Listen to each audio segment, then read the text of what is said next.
আসসালামু আলাইকুম। আপনারা সবাই কেমন আছেন? আশা করি ভালো। আমরা আল্লাহর রহমতে খুবই ভালো আছি। আজকে এখানে রান্না হবে মুরগির মাংস। এই যে প্রথমে কড়াইটা গরম করে এখানে তেল দিয়ে দিচ্ছে, তারপরে অনেকগুলো মশলা একসাথে করে বাটছে, এগুলো দিচ্ছে। এখানে আছে পেঁয়াজ, রসুন, শুকনো মরিচ, জিরা, এলাচ আর অনেক ধরনের মশলাই এখানে বেটে দিচ্ছে। এখন এই মশলাটা ভেজে নিবে তেলের সাথে ভালো করে। এই যে আমরা এখন মশলাটাকে ভেজে নেব আস্তে আস্তে। এখানে দিয়ে দিল আদা বাটা,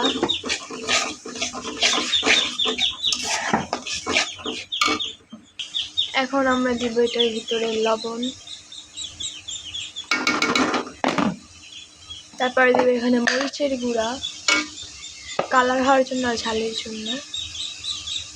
এই যে আজকের মাংসটা একটু বেশি ঝাল ঝাল হবে, তাই বেশি ঝাল দিতে। আপনি যদি চান তাহলে কম ঝাল দিয়ে রান্না করতে পারেন। এখন এটাকে আমরা ভালোভাবে নেড়ে ছেড়ে কষে নিব মশলাটাকে। এখানে এখন হলুদ গুঁড়া দিবে।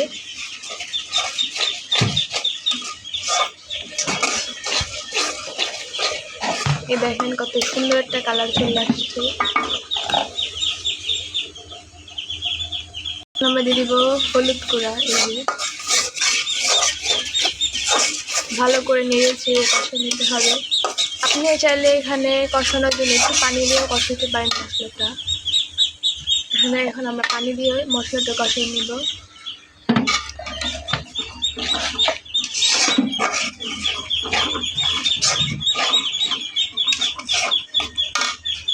এই দেখেন, এই যে আমরা মশলাটা কষিয়ে নিচ্ছি, ঢেকে দিয়েছিলাম পানি দিয়ে, একটু তেলটা উপরে উঠে গেছে। এখন আমরা এখানে মাংসগুলো দিয়ে দিব, মুরগির মাংসটা দিয়েও আমরা এটাকে কষাবো অনেকক্ষণ। তারপরে আমরা ঝোলের পানি দিব গাইস। এই দেখেন, এই যে সবগুলো মাংস দেওয়া শেষ। এখন ভালোভাবে নেড়ে ছেড়ে নেব মশলার সাথে। গাইস দেখেন, এখানে কত সুন্দর সুন্দর পটল, এগুলো আমরা ভাজি করবে সেই জন্য কেটে রাখছে। অনেক বড় বড় পটলগুলো, সুন্দর অনেক। গাইস এই দেখেন আমাদের মাংস হচ্ছে।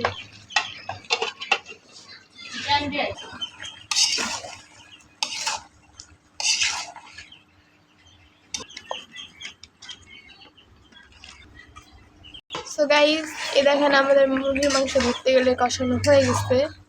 আপনারা চাইলে এইভাবে মুরগির মাংস বাসায় রান্না করতে পারেন।